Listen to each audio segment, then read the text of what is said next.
Hello and welcome back to SkillWeb. In this video, I will show you how to use the undo feature in Asana.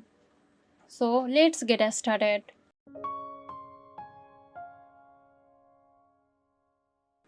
Begin by navigating to the area where you made the recent change that you would like to undo with Asana.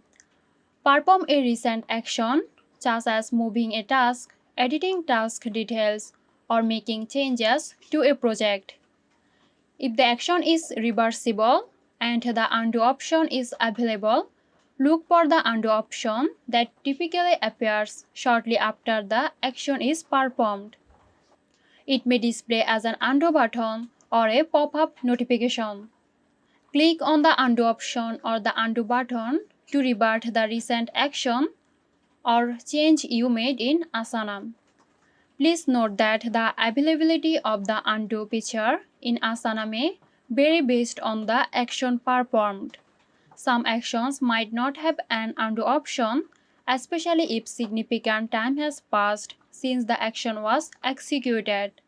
So that's it. Hope you found this tutorial helpful.